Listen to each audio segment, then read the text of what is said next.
کتاب جو ہیں وہ ان کی موت سے پہلے ان پر ایمان لائیں گے.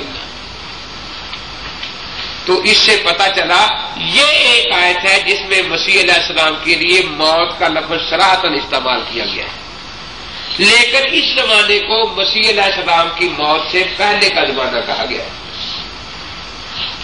تو اس کا بھی حل ہو گیا کہ یقیناً وہ آئیں گے اور پھر باقی ساری مخلوقات کی طرح ان پر بھی ایک دن موت آنی ہے. کل نفس ذائقۃ الموت کا مزہ انہوں نے بھی چکھنا ہے. تو پتہ چلا کہ بالکل یہ بات واضح ہے. اب وہ محمد منشا کہتا ہے کہ یہاں تو ہے کہ کوئی بھی نہیں اہل کتاب سے مگر ایمان لائیں گے، اور یہ جو اتنے مر گئے ہیں اور ان کے آنے سے پہلے مر جائیں گے، ان کا کیا بنے گا؟ میرے کہا بات سمجھنے کا سلیقہ آپ کے نبی کو نہیں تھا، امتیوں کو کہاں سے آ جائے گا؟ کوئی سیدھی سے سیدھی بات بھی اسے سمجھ نہیں آتی تھی. میں نے کہا اس کا مطلب پہلے سمجھے. کسی قسم کی میں نے مثال دی کہ ایک آدمی یہ کہتا ہے کہ بھی سب دعا کرو اللہ تعالیٰ مجھے بیٹا عطا فرمائے. جب بیٹا ہوگا تو جتنے اس مسجد کے نمازی ہوں گے میں ان کی دعوت کروں گا. اب دعا کے بعد 10 سال بعد اس کے بیٹا ہوا، تو آج تک میں نے کوئی ایسا بیوقوف نہیں دیکھا جو یہ سمجھے کہ جس دن دعا ہوئی ہے اس دن سے وہ نمازی ریزرو ہو گئے، نہ کوئی مرے نہ نیا پیدا ہو، نہ کوئی جائے نہ آئے، اور یہی اس وقت تک زندہ رہیں گے اور انہی کو وہ دعوت کرے گا. نہیں، اس دن جو بھی اس دن موجود ہوں گے جس دن لڑکا پیدا ہوا وہ نمازی مراد ہے، ان سب کی وہ دعوت کرے گا تو اس کی بات صحیح ہو جائے گی یا نہیں؟ اسی طرح یہاں ہے کہ جب مسیح علیہ السلام تشریف لائیں گے پہلے جہاد بھی کریں گے، جب وہ ہتھیار ڈال دیں گے پھر سارے جو ایمان لے آئیں گے، تو وہ مراد ہے. یہ آج والے مراد نہیں. یہ کبھی کسی نے نہیں کہا کہ اگر وہ وعدہ 10 سال بعد پورا ہو، 20 سال بعد پورا ہو، تو اس 20 سال میں یہاں نہ کوئی نیا آئے نہ کوئی پرانا جائے، نہ کوئی پرانا مرے نہ کوئی نیا پیدا ہو، تو یہی ہوں گے تو پھر وعدہ پورا ہوگا، ورنہ وعدہ پورا نہیں ہوگا. نہیں. پھر میں نے اسے سمجھایا کہ دیکھو قرآن پاک عیسائیوں کے بگاڑ کے بعد آیا ہے. عیسائیوں کے جتنے عقیدے غلط تھے قرآن نے ذرا لحاظ نہیں کیا. کہتے تھے عیسیٰ خدا کا بیٹا ہے، قرآن نے صاف رد کیا کہ بیٹا نہیں ہے. وہ کہتے تھے خدا 3 ہے، قرآن نے صاف رد کر دیا. لقد کفر الذین قالوا ان اللہ ثالث ثلاثہ. وہ کہتے تھے مسیح صلیب پر مرا، قرآن نے صاف لفظوں میں رد کر دیا. اگر یہ رفع آسمانی کا عقیدہ بھی غلط ہوتا تو قرآن اس کو بھی صاف لفظوں میں رد کرتا، چینج ہے کہ اس کی تائید کرتا. تو معلوم ہوا کہ ان کی یہ بات سچی تھی اور باقی سارے عقیدے ان کے غلط تھے. اس لیے اللہ تعالیٰ نے اس عقیدے کی تائید فرمائی ان کی، اور باقی عقیدے غلط تھے ان میں ذرہ پر ان کا کوئی رعایت اور لحاظ نہیں کیا. ان عقیدوں کو بالکل واضح طور پر غلط قرار دیا. وہ ٹیپ اس نے رکھی تھی، ٹیپ کرتا رہا. پھر میں نے کہا کہ اب دیکھو اس نے جو ترجمہ تفسیر کی تھی وہ یاد ہے نا، چوکیدار کے رجسٹر سے کرتا تھا. تو اس رجسٹر میں لکھا ہوتا ہے کہ متوفی کا معنی یہ ہے، متوفی کا معنی یہ ہے. میں صحیح بخاری شریف کی حدیث سے کرتا ہوں. حضرت ابو ہریرہ رضی اللہ تعالیٰ عنہ فرماتے ہیں کہ حضرت نے فرمایا والذی نفسی بیدہ لیوشکن ان ینزل منکم ابن مریم حکما عدلا فیکسر الصلیب ویقتل الخنزیر ویجعل الحرب ویغیظ المال حتی لا یقبل احد حتی تکون الشجرۃ الواحدۃ خیر من الدنیا وما فیہا. ثم قال ابو ہریرہ وَاقْرَأُوا إِن شِئْتُمْ وَإِن مِّنْ أَهْلِ الْكِتَابِ إِلَّا لَيُؤْمِنُنَّ بِهِ قَبْلَ مَوْتِهِ وَيَوْمَ الْقِيَامَةِ يَكُونُ عَلَيْهِمْ شَهِيدًا.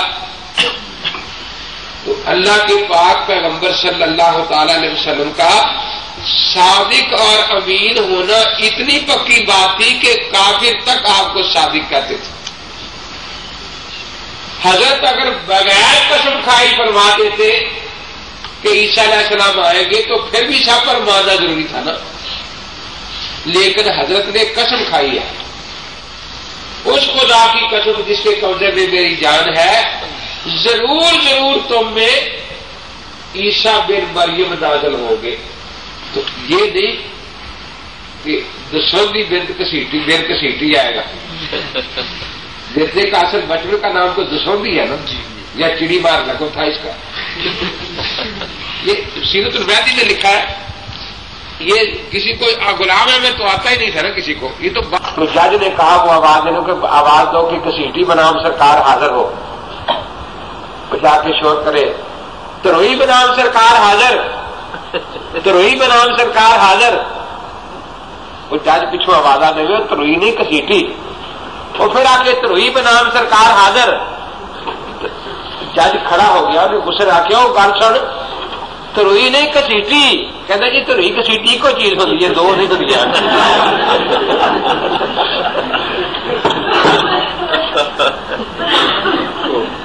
بہرحال نہ کسیٹی سی، یہ اگو تفصیل نہیں پتا بھی کنے کنے کسیٹی کتنے کتنے کسیٹی کسیٹی والا ہے۔ خیر تو عیسیٰ پہ مریم نازل ہوں گے۔ جی نازل ہونے کا معنی پیدا ہونا ہوتا ہے، میں نے کہا یہ کس نے کیا ہے؟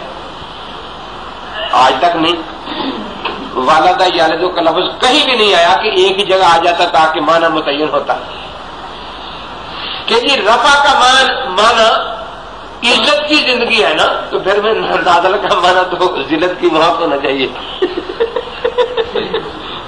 اچھا یہ اس کے الٹ جو ہے، تو اگر تو مرزے کو مانتا ہے تو نازل ہوا تو پھر تو واقعی اس کی موت لعنتی موت بنے گی نا۔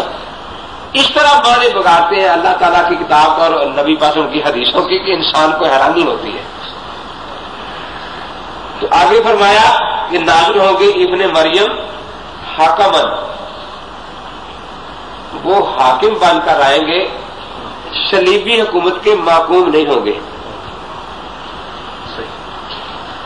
جب اس نے کہا نا کہ میں نے عیسائیوں کا خدا مار دیا، برسنا نے کہا کہ تو سلیم کے سائے میں پڑ رہا ہے، ذرا افغانستان میں قدم رکھ کے دیکھ، تیرا کچومر نکالتے یا نہیں نکالتے، بڑا بے حیا ہے، نہ شکرہ ہے، یہی حکومت تو تیری حفاظت کر رہی ہے، سلیم کے سائے میں تو پڑ رہا ہے۔ تو اس نے اس کو خط میں لکھا مذاق کے طور پر کہ میں نے آج کبوتر حلال کر کے کھایا تھا، اس کی ہڈیاں بھی چبائی، کیونکہ وہ ہے نا کہ روح القدس کبوتر کی شکل میں نازل ہوگا۔ اس نے آگے سے جواب لکھا کہ مرزا صاحب مسیح کی نشانی خنزیر کو قتل کرنا ہے، کبوتر حلال کرنا نہیں۔ کاش آپ خنزیر حلال کر کے قتل کر کے اس کی ہڈیاں چوستے تو پھر ہم سمجھتے چلو ایک آدھ نشانی ہے تو صحیح نا اس میں۔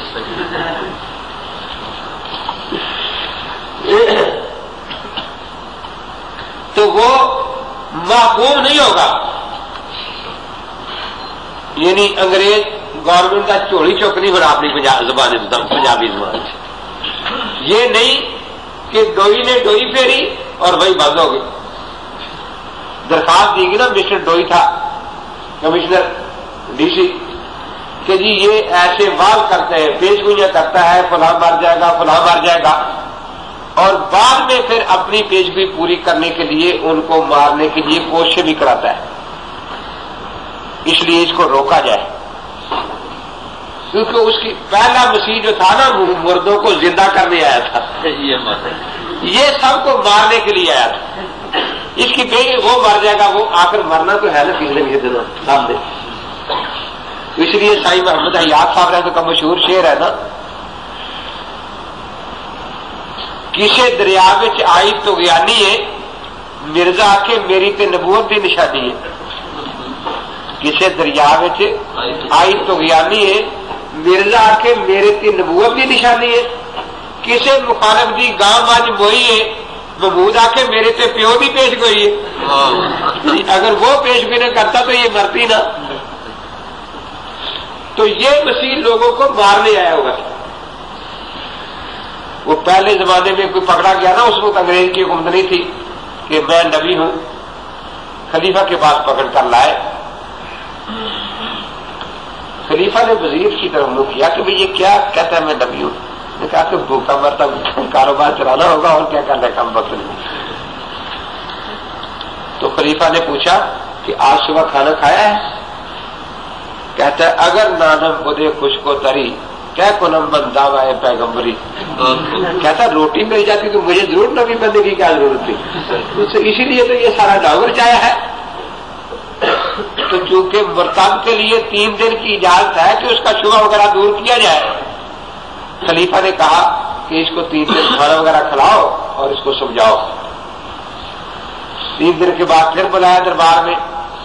تو خلیفہ نے تو مزاح کہا نا کہ بھائی ان دنوں میں کوئی وحی آئی کہ صبح شام آتی رہی، کوئی فکرہ سناؤ وحی کا کہ وحی ایک ہی بار بار آتی رہی، یا ایھا النبیو باورچی خانے میں رہیو. یا ایھا النبیو باورچی خانے میں رہیو. کسی درباری نے کہا کہ اگر تو نبی ہے تو کوئی معجزہ دکھا سکتا ہے؟ کہا خلیفہ صاحب اجازت دیں، وزیر کو ابھی قتل کر کے زندہ کر دوں گا. تو وزیر نے ہاتھ جوڑ دیا، اس نے کہا کہ مجھے معجزہ دیکھنے کی ضرورت نہیں، جس کو ضرورت ہے اس کو. آخر وہ تو انگریز کی کو نہیں، اسلامی حکومت تھی نا. حکم دیا کہ اس کو کھڑا کر کے چاروں طرف سرکنڈے کھڑے کر کے تیل ڈال کے آگ لگا دو.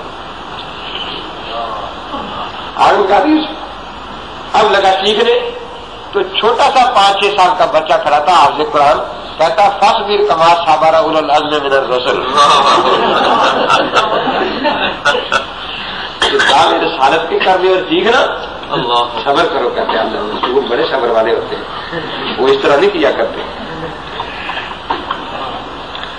اور یہ وہ حاکم بھی ہوگا پھر عادل بھی ہوگا.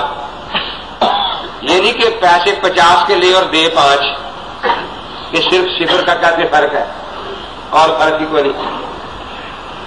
تو وہ عادل ہوگا